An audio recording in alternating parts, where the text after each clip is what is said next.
ಕಡಮಕೊಲ್ಲಿ resort Kodagu ಜಿಲ್ಲೆಯ ಕೇರಳಕ್ಕೆ ಹೊಂದಿಕೊಂಡಿದೆ. Almost all Kerala border ಬೆಂಗಳೂರಿನಿಂದ ಸುಮಾರು 200 ಕಿಲೋಮೀಟರ್ ವ್ಯಾಪ್ತಿಯ ದೂರ. ಹಾಗಾಗಿ ಸುಮಾರು 5ರಿಂದ 6 ತಾಸು ಪ್ರಯಾಣ ಬೇಕಾಗ್ತದೆ. ಏಕೆಂದರೆ ರಸ್ತೆಗಳು ಅತ್ಯಂತ ಕಡಿದಾಗಿವೆ ಮತ್ತು ಕಿರಿದಾಗಿವೆ. ಈ ನಡುವೆ ನಾವು ನಾಗರಹೊಳೆ ಮೂಲಕನೇ ಹೋಗಬೇಕು. ಫ್ಯಾಮಿಲಿ ಎಲ್ಲ ಒಂದು ಟ್ರಿಪ್ ಹೋಗೋಣ ಅಂಥೇಳಿ ಹೊರಟು. ನಿಜವಾಗ್ಲೂ ಅತ್ಯಂತ ರಮಣೀಯವಾದಂಥ ಸ್ಥಳ.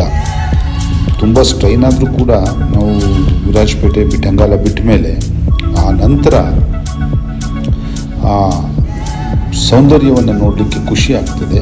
ಎಲ್ಲದಕ್ಕಿಂತ ಮುಖ್ಯವಾಗಿ ಕಡಮಕೊಲ್ಲಿ ರೆಸಾರ್ಟು ಅತ್ಯಂತ ಭಿನ್ನವಾಗಿದೆ.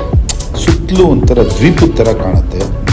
ನಿಜವಾಗ್ಲೂ ಅದನ್ನು ಫ್ಯಾಮಿಲಿ ಮತ್ತು ಕುಟುಂಬದ ಜೊತೆ ಹೋದರೆ ಸೆಲೆಬ್ರೇಟ್ ಮಾಡ್ಬೋದು. ಸುತ್ತ ಜರಿ ನೀರು ಹರಿಯುತ್ತೆ. ಮಧ್ಯದಲ್ಲಿ ಈ ರೆಸಾರ್ಟ್ ಇದೆ. ನಮ್ಮ ಡಬಲ್ ಬೆಡ್ರೂಮು, ಸಿಂಗಲ್ ಬೆಡ್ರೂಮು ಅವರವರ ಅವಶ್ಯಕತೆಗೆ ತಕ್ಕನಾಗಿ ಅವಕಾಶಗಳಿವೆ. ಮೊಬೈಲ್ ಫೋನ್ಗಳು ಸಿಗೋದಿಲ್ಲ, ಅದಂತೂ ಮಾತ್ರ ಭಾಳ ಹುಷಾರಾಗಿರಬೇಕು. ವೈಫೈ ಏನಾದರೂ ಕಾಲ್ ಮಾಡಿದರೆ ವೈಫೈ ನೆಟ್ವರ್ಕ್ ಇದ್ದರೆ ಓಕೆ, ವೆಲ್ ಆ್ಯಂಡ್ ಗುಡ್.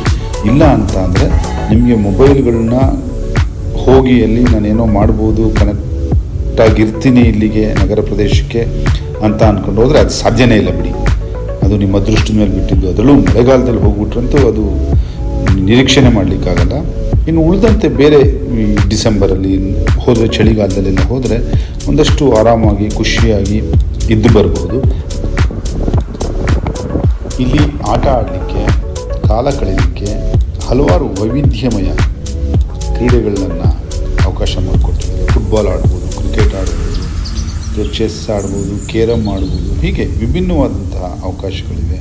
ಮತ್ತು ಸ್ಪೋರ್ಟ್ಸ್ ಗೇಮ್ಸ್ ಕೂಡ ಇದೆ. ರೋಪಿಂಗ್ ಇದೆ, ಟ್ರೆಕ್ಕಿಂಗ್ ಇದೆ. ಇವೆಲ್ಲವನ್ನು ಕೂಡ ಹೋಗೋ ಯಂಗ್ಸ್ಟರ್ಸ್ ಎಲ್ಲ ಹೋಗ್ಬೋದು, ಮಾಡ್ಬೋದು, ಖುಷಿಯಾಗಿರ್ಬೋದು. ಒಟ್ಟಾರೆ ಒಂದು ಅದ್ಭುತವಾದ ಜಾಗ ಮಾತ್ರ.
ಕಡಮಕೊಲ್ಲಿ ಅತ್ಯಂತ ಸುಂದರವಾದ ಪ್ರಕೃತಿಯ ಮಡಿಲಲ್ಲಿ ಮೂಡಿದೆ ಅಂತ ಹೇಳ್ಬೋದು ಅಷ್ಟೇ. ಯಾಕೆಂದರೆ ಇಲ್ಲಿ ಮತ್ತೆ ಏನೇನಿದೆ, ಏನೇನು ನೋಡಬಹುದು, ಹೆಂಗಿದೆ ಅಂತೆಲ್ಲವನ್ನು ನಾನಿಲ್ಲಿ ಹೇಳ್ತಾ ಹೋದರೆ ನಿರೀಕ್ಷೆಗಳು ಜಾಸ್ತಿ ಆಗ್ತಾ ಹೋಗ್ತವೆ. ಆಗ ಕೆಲವರಿಗೆ ಅವು ಹುಸಿ ಅನ್ನಿಸ್ಬೋದು. ಆದ್ದರಿಂದ ನಾನಿಲ್ಲಿ ಹೆಚ್ಚಿಗೆ ಏನನ್ನೂ ಹೇಳದೆ ಇಲ್ಲಿಗೆ ಮುಗಿಸ್ತಾ ಇದ್ದೀನಿ.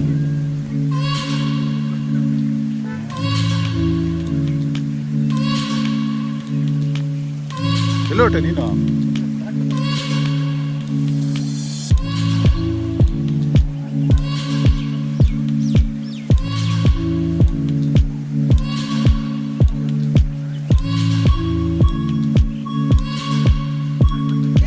ಹಳ್ಳಿಗುಳಿ ಮನೆ ನಾಪಿಡ